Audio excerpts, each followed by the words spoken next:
ուրախ եմ, որ բոլորին տեսնում եմ այսօր Փառք Աստծո, որ ևս մի շաբաթ էլ մեզ պահեց, բերեց։ Թող Աստված օրհնի, միասին ուսումնասիրենք, տեսնենք Աստված ինչ է ասում մեզ ասի այսօր։ Այսօրվա դասը կոչվում է Հակոբ Խաբեփան եւ հիշելու համարն է։ Եվ Եսավն ասաց, միթե նրա անունը Հակոբ չէ, ահա այս երկու անգամ եմ, որ խաբում է ինձ, իմ անհրաժեշտություն արավ, իսկ հիմա էլ ահա օրհնությունն արավ եւ ասաց. ինձ համար օրհնություն չես թողել։ Ծննդոց 27:36 համարն էր։ Ուրեմն տեսնենք ինչ է կատարվել։ Ուրեմն երբ որ Իսահակ անցած դասին մենք տեսանք, որ Աբրահամի ծառան Եղիազարը գնաց եւ կին ընտրեց Իսահակի համար եւ երբ որ իրանք ամուսնացան, եկեք կարդանք 25 գլխի 21-ից 34 համարը Ծննդոց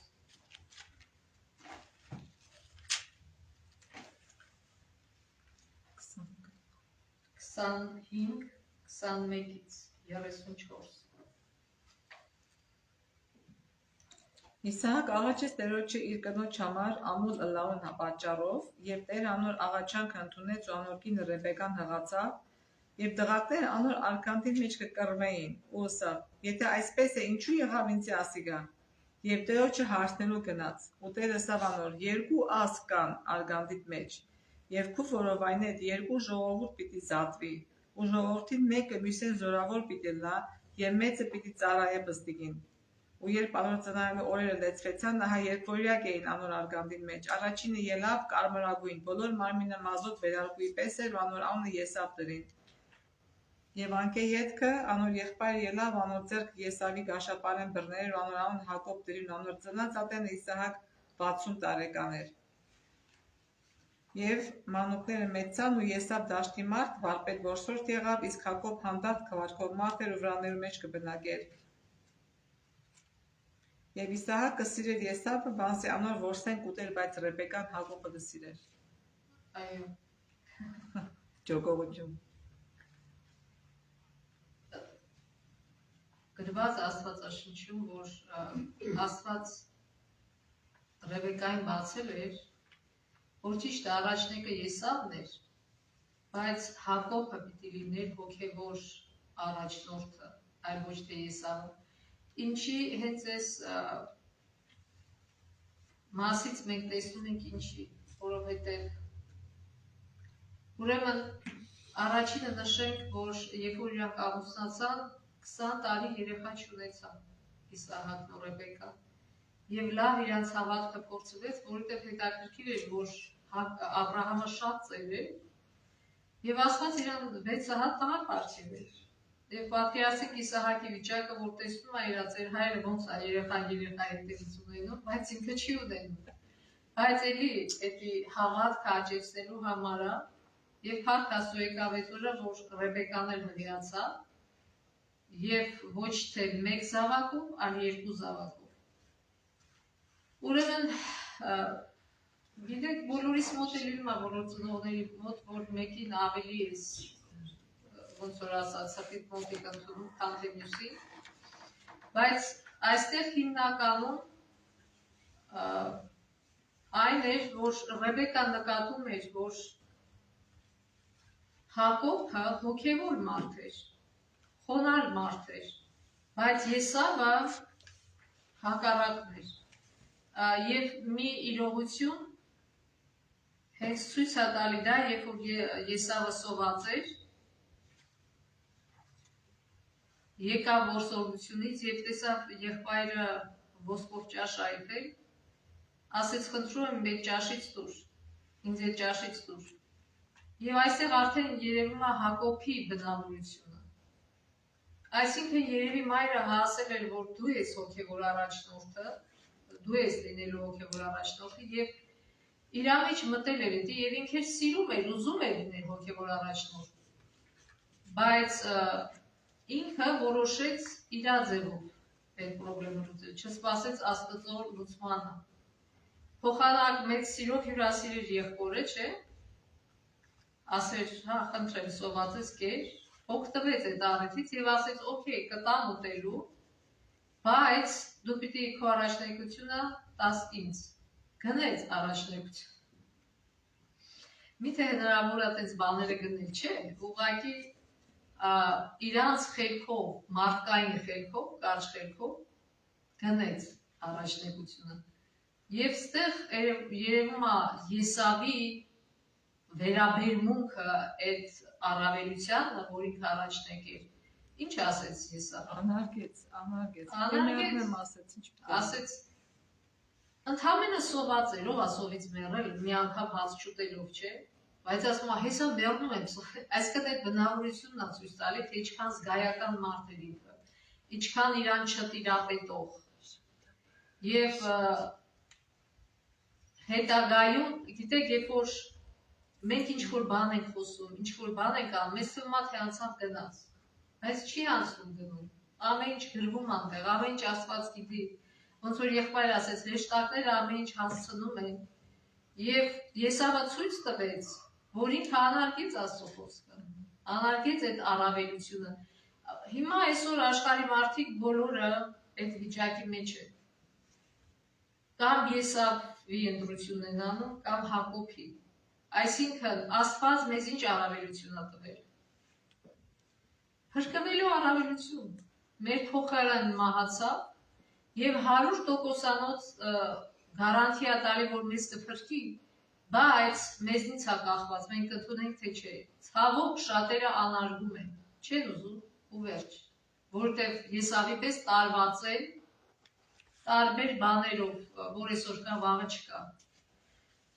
Ինչ որ բան ուզում ես ավելացնես, Թագուհի ջան։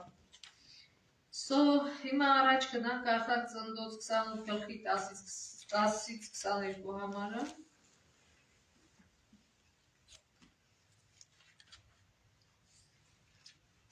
Իսահակ կանչեց Հակոբը, օրհնեց Զանիկա, անոր պատվերեց ու Սավքանանի աղջիկներին կին մի առնել եւ իր դեպի միջակետ քմորդ հորը Բաթվելին տունը գնա ու անկե քմորդ եղբորը Լաբային աղջիկներին քեզի կինար ու ամենակարող Աստվածը քեզ օրհնե ու քեզ աճեցնե եւ քեզ շատցնե եւ շատ ժողովուրդներ ու հայր լաս եւ քեզի Աբրահամին օրհնությունը տա քանզի քեզի ու քեզի հետ քու սերունդիդ որպեսի ժառանգես քու պանդխտացած երկիրը որ Աստված Աբրահամին տվավ Իսահակ ղրկեց Հակոբը, անիկա գնաց դեպի միջակետ Կասորի Բաթուելի որդին Լաբանին, որ Հակոբին ու Եսավին մորը Ռեբեկային եղբայրն էր։ Եսավ տեսնելով, որ Իսահակ օրհնեց Հակոբ ու ղրկեց Զանիկա դեպի միջակետ, կանգե իրեն կին առնելու համար ու Զանիկա օրհնեց, օրհնած այլը պատվերեց ասելով քանանի աղջիկներին կին մի առներ, եւ Հակոբ հնազանդեցավ իր հոր ու մոր ու միջակետ գնաց։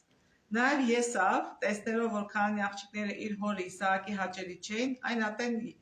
Եսավ Իսմայելին գնաց եւ իր առաջվան կիներեն զատ Աբրահամի որդին Իսմայելին աղջիկը Նաբիոթի քույրը Մայելեթը իրեն կին առավ։ Հակոբ Բերսաբեին ելավ դեպի Խարան գնաց, տեղը հասավ ու գիշերը հոն մնաց, որովհետեւ արևը մարը մտածիր եւ այնտեղի քարեն առավ իր գլխուն տակ դրավ եւ այնտեղը պարկեցավ։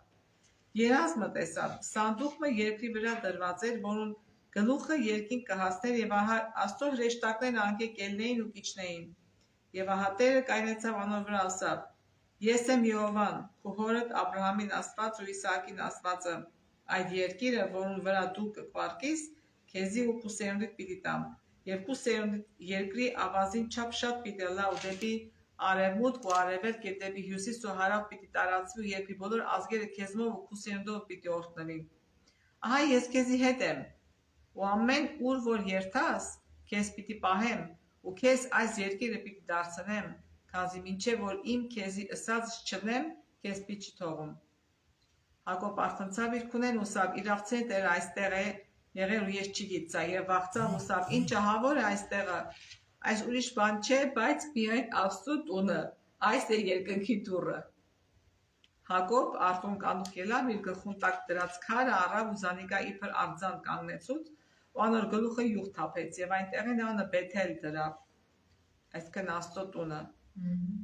Բայց առաջ այն քաղաքինան լուզեր եւ Հակոբ ուխ դրավ ուսավ, եթե Աստված ինձի հետ լա ու այս երթալու ճամփուս մեծից պահե ու ինձ ուտելու հաց ու հատնելու հանդերձ տա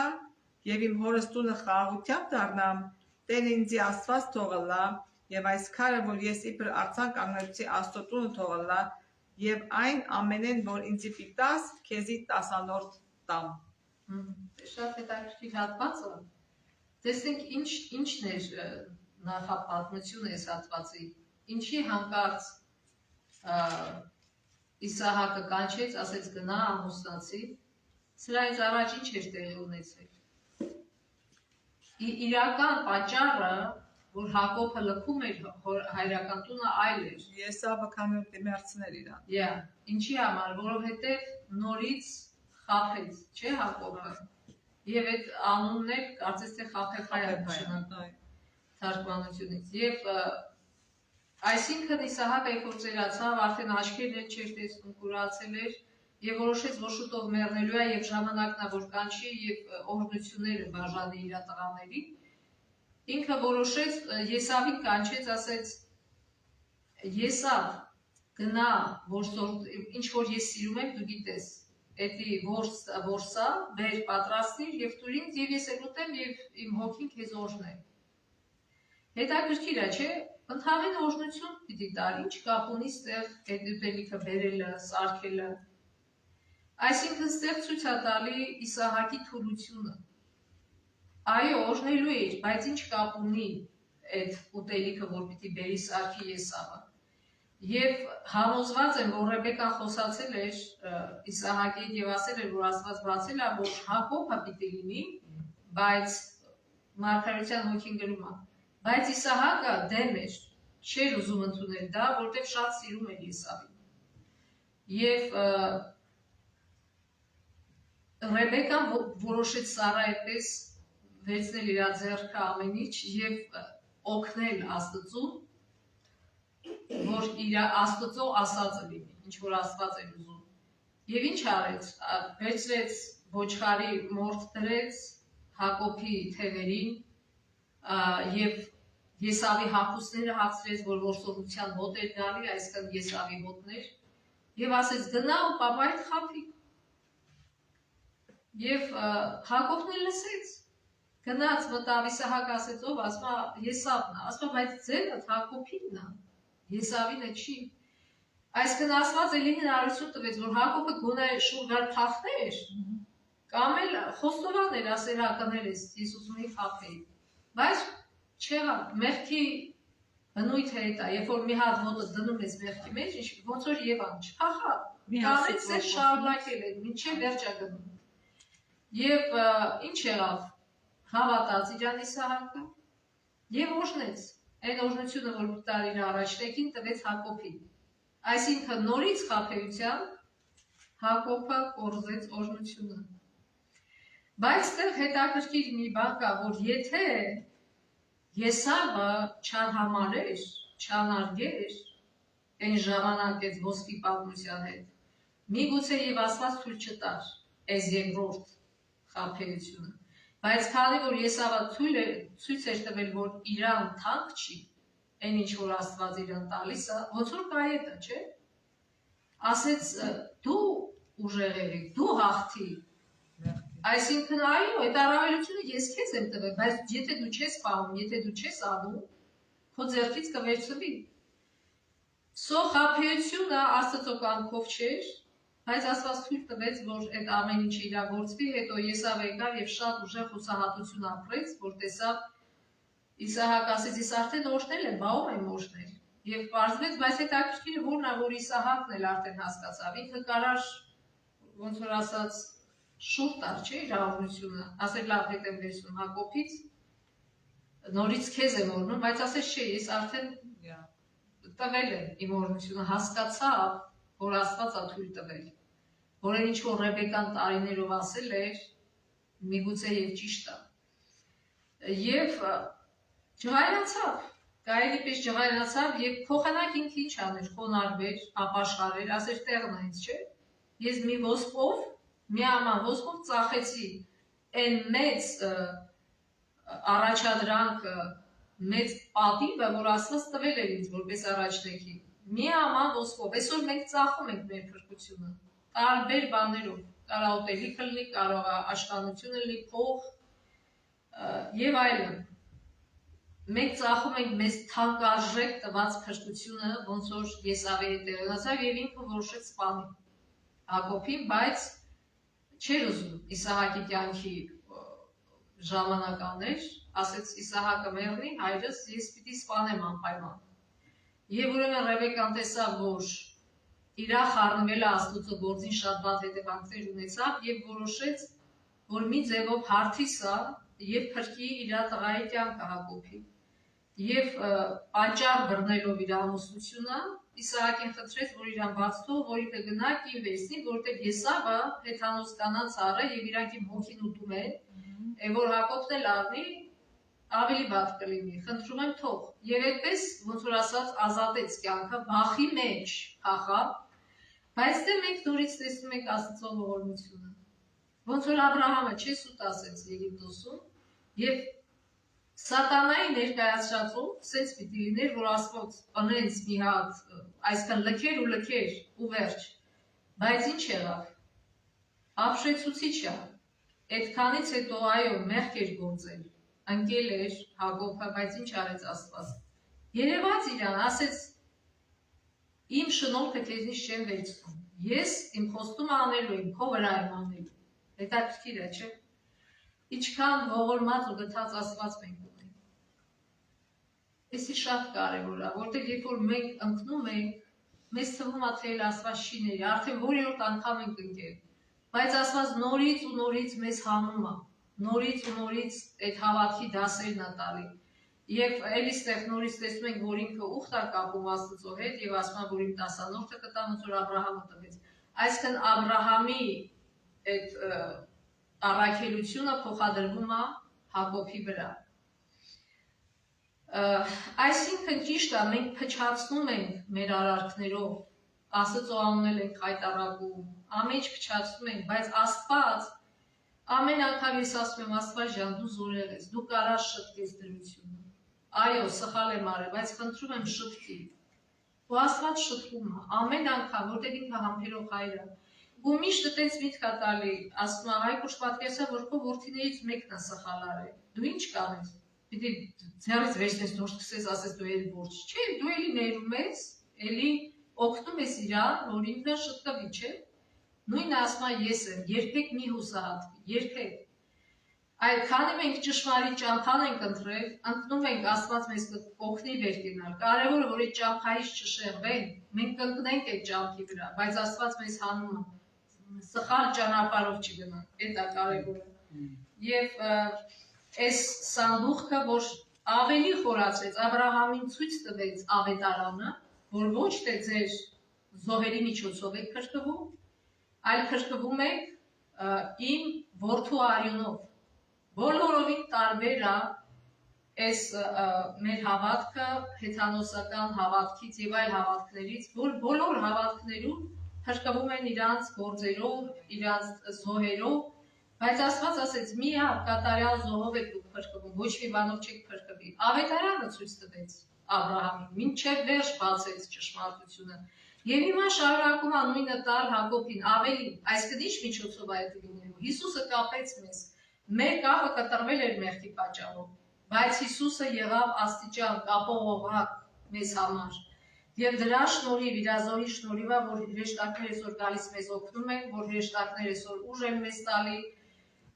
Եվ Աստված ցույց տվեց Հակոբին, որ մի վախեցի, այդ կապը կա։ Եվ բայց այդ չէր նշանակում, որ Հակոբի ճամփան հալած յուղի պես էր լինելու, շուտով ինքը ճաշակելու էր, թե ինչ է նշանակում խաբել, խաբված լինել։ Եվ կարդանք շատ երկար է այսի, Ծննդոց 20 գլխի 1-30 համարները,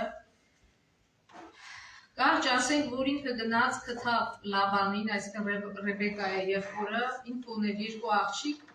եւ Հակոբը սիրահարվեց փոքրի վրա, Ռախելի վրա։ Երբ որ խնդրեց ձեռքը, հայրը ասեց, որ 7 տարի պիտի աշխատես իր համար, ինչի, որտեղ այն ժամանակ, երբ որ դու մեկին կնության էիր առնում, պետքա փող տայր կամ ինչ-որ բան տայր, չէ, ինչի, որ դու ապացուցեիր, որ ի վիճակի ես ընտանիքդ պահելու, որ դու ի զորու ես ընտանիք կազմել եւ պահել, բայց քանի որ Հակոբը դատարկ էր եկել, մի հատ ձեռնափայտով ուրիշ բան չուներ։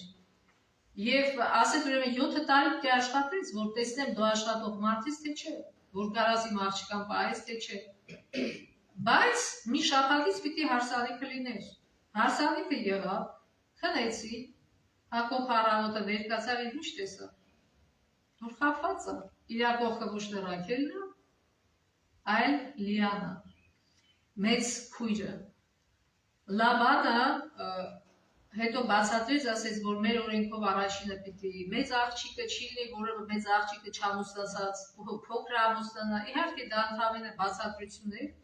Այսինքն օքեյ, այտենց էլ կարա իր Հակոբին ասել, սպասի, չէ՞։ Բայց ինքը ուղղակի խաբեց Հակոբին, եւ Հակոբ այդ ժամանակ զգաց, թե ինչ է զգացել Եսավը, խաբված լինելու այդ բան։ Բայց Հակոբը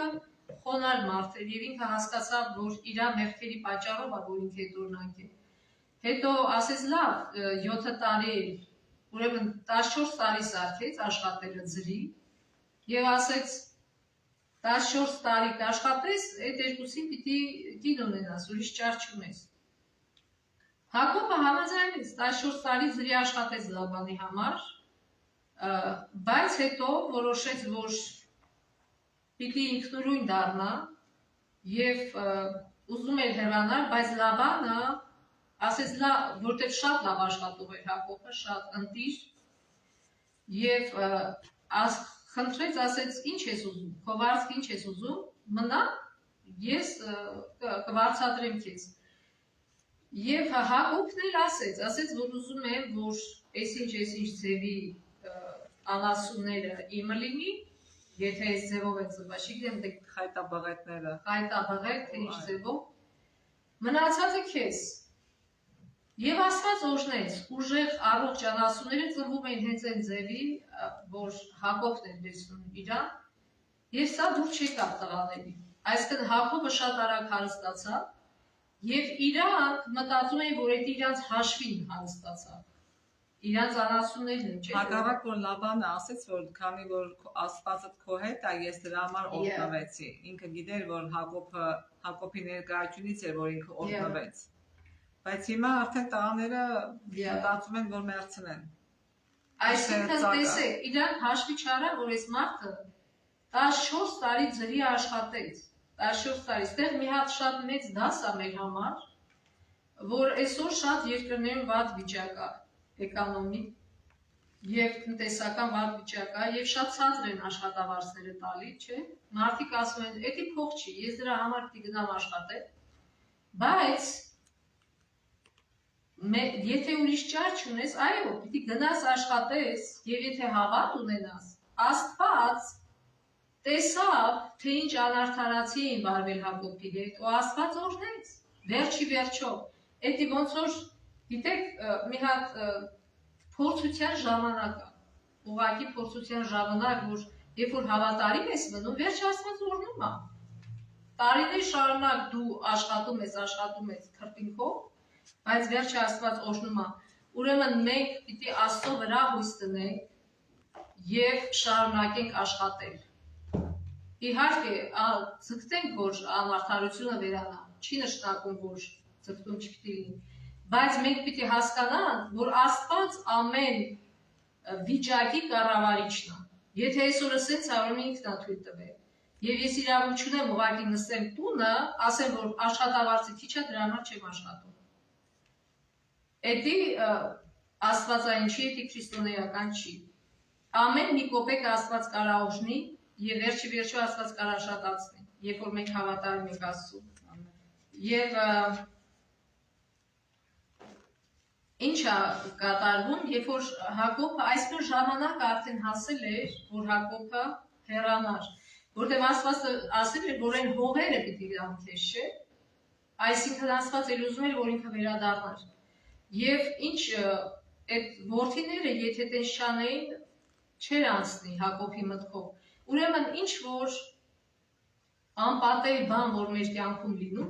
լինում է իմաստով։ Աստված ուզում է մեզ մեր հաջորդ փուլը տանի, բայց մեզ թվում է, շատ դժվարություն է, բայց ուղղակի Աստված մեզ տանում է մեր կյանքի հաջորդ փուլը, Եվ ինքը տեսնելով, որ արդեն վատ է վիճակը, կանանց հավաքում, ասում է հավաքվեք, մենք գնանք։ Եվ փախնում են, ուղղակի բառացի փախնում են, հետո երբ որ Լավանը մամա շատ է ջղայնանում, եւ ընկնում է իրանց հետևից։ Բայց էլի Աստված, ոնց որ Աբրահամի սխալի ժամանակ, չէ, Աստված Տեր կանեց, խաբեց, ասեց, ես իմ քուրն է, բայց Աստված օգնեց, որ բան չլինի Աբրահամի համար, նույն դա հիմա Հակոբն էր։ Ինչ արեց Աստված, ոնց ինքը աշտպանեց Հակոբին Լավանից։ Մի բան կա, որ Աստված ասեց իրան, ժամանակ երբ որ հասա, Հակոբը ոչ մի բան չէր անում առանց Աստծո խոսքին, ինչեր Աստված իրան չառաջնորդել։ Աստված Տերը ըսավ Հակոբին, քո հայրդ երկիր ու քո ազգականները դարձիր եւ ես քեզի հետ պիտի ըլնամ։ Այսինքն ինքը այնքան սпасեց, արդեն տակացավ ամեն ինչ, որ Աստված իրան ասեց, որ հելի գնա, այն ժամանակին հելա ու փախավ։ Արդեն պատրաստ էր։ Այսինքն 20 տարի ոնց որ Մովսեսը 40 տարի խրատվեց, դաստիարակվեց, տեսել Հակոբը խոնարհվեց, դաստիարակվեց, այդ փափուկ մոր սիրող որդուց դարավ տղամարդ, դարավ իսկական հավատացյալ մարդ եւ արդեն պատրաստ էր։ Բայց հարցը նրանում է, որ ինքը Եսավը ջղայնացած սպասում էր իրան, բայց ինքը վստահեց Աստծուն, երկու կրակի արանք հայտնվեց, սրանք էլ չէին սիրում, Այնտեղ էլ Եսավն էր։ Եսավից վախենում էր։ Եվ էսի շատ լավ առիթ էր։ Գիտեք, երբ որ մենք անօգնական վիճակի մեջ ենք հայտնվում, շատ լավ առիթ է մեր հավատքը աճեցնելու համար։ Ստիպված հանձնում ենք Աստծուն, որտեղ գիտենք, որ էլ բան չենք կարող անել։ Եվ Աստված օգնեց, ինչ արեց։ Լաբանին գիշերը եկավ Լաբանի մոտ, ասեց՝ դու ոչ լավ բան ասա Հակոբին, ոչ էլ բան։ Այսինքն ոչ խափի էլի քոսուց երթումներով, ոչ էլ վնասուր, որտեղ կարար ուժ ուներ Լաբանը զորով վերադարձնելու։ Եվ ուրեմն ստիպված Լաբանը արդեն լսեց Աստծուն եւ որպեսի ինչ-որ ձևով հարթի, արդեն կեղծավորություն արեց, ասեց ոնց, այս աղջիկներից չթողեցի հրաժեշտ տամ։ Իբր թե ընկերներ հետևից որ դար աղջիկներին էլ հրաժեշտ տար։ Եվ ասում է ինչի առանց ասելու դուրս եկավ։ Ախր իմ թորներն են, իմ աղջիկներն են եւ այլն, բայց Ատեղի չեն անում, իրանք ուխտ են անում միասին, որ իրար վատություն չեն անելու։ Եվ ստեղ Հակոբից ոչ մի բան կախված չէր, Աստված արեց։ Ու Հակոբն էլ գիտեր էդի, նա ինչ ասում, եթե իմ հորս Աստված Աբրահամին ու Աստված ու Իսակի երկյուղը ինձի հետ չլային, իրավսես ես հիմա դատար կդրկեի, Լաբանին ասում այդքանը։ Աստված իմ տարապանքս իմ ձեռքիս աշխատունի տեսավ 3 գիշեր քեզ հանդիմանեց։ Մարգարեություն ունենալը ինչքան լավ է, չէ՞ որ Աստծո վրա է հույս դնում։ Այսինքն Աստված թող օգնի մեզ, որ մենք էլ Հակոբի, երբ որ Աստված այցելում է մեզ, ինքը ամեն ինչ անում է մեր լավի համար, մեզ ազգացնում է շատ փորձությունների միջով, որպեսզի մենք ինչ չլինենք, որպեսզի մեր ոսկին զատվի, որպեսզի մաքրվենք, որտեղ երբ որ ասում ենք նոր երկրում չի լինելու լաց, հիվանդություն, աղմուկ, աղաղակ, կռիվ, ինչի չի լինելու, որտեղ այնտեղ մտնելու են մարդիկ, ովքեր արդեն զտվել են, մաքրվել են, այդ կեղտերից մաքրվել են։ Դրա համար այնտեղ եթե էլի մի մարդ մտնի, որ չի մաքրվել, նորից նույն պատմությունն է, չէ՞ լինելու։ Մեզի անազանտը լավ եք է։ Այո։ Եվ վերջում կարդանք այս հատվածը ու ավարտենք նահապետներու մարգարեներից, չէ, Էլեն Ուայթի մեկնաբանությունները։ Հակոբը փորձեց խաբեության ձեռք բերել անդրադիմության իրավունք, սակայն հիասթափվեց։ Նա կարծում էր, որ կորցրել է ամեն ինչ, Աստծո հետ իր կապը, իր տունը, եւ ահա ուսահատ փախստական էր, սակայն ինչ արեց Աստված։ Նա նայեց Հակոբին նրա ամուսալի վիճակում, նա տեսավ նրա հիասթափությունը, նաեւ այն, որ Հակոբն ուներ ներուժ, որն Աստված կփառավորեր։ Հենց որ Աստված տեսնում է Հակոբի վիճակը, նրան է տալիս առեղծվածային սանդուղքի երազը, որը ներկայացնում է Հիսուս Քրիստոսին։ Ահա մի մարդ, ով կորցրել է բոլոր կապերն Աստծո հետ, եւ երկնքի Աստվածը նայում է նրա վրա եւ համաձայնում, որ Քրիստոսը կկամրջի մեղքի ստեղծած անդունդը։ Մենք կարող ենք նաեւ ասել, ես փափագում եմ երկնքում լինել, սակայն ինչպես կարող եմ հասնել այնտեղ։ Դա հենց այն էր, ինչ Հակոբը մտածեց, եւ Աստված տվեց նրան սանդուղքի տեսիլքը եւ այդ սանդուղքը կապվում է երկիրը երկնքի Հիսուս Քրիստոսի հետ։ Մարդը կարող է բարձրանալ այդ սանդուղքով, քանի որ դրա սկիզբը երկրի վրա է, իսկ ամենավերին մասը հասնում է երկնքի։ Եվ թող Աստված մեզ օժնի, որ մենք հասկանանք, որ մենք երբեք չենք կարող երես առ երես կանել Աստծո հետ, մենք միջնորդի կարիք ունենք։ Սարսափելի է, երբ որ մարդը չի գիտակցում դա, երբ որ ինքը կարծում է, որ ինքը ինքնաբավարար է, սուրբ է, թող Աստված մեզ օժնի, որ երբեք այդ նման մտքերից ազատվենք եւ թույլ տանք Աստծուն, որ ինքը մեզ մաքրի ու պատրաստի նոր կյանքի համար։ Ամեն։ Ամեն։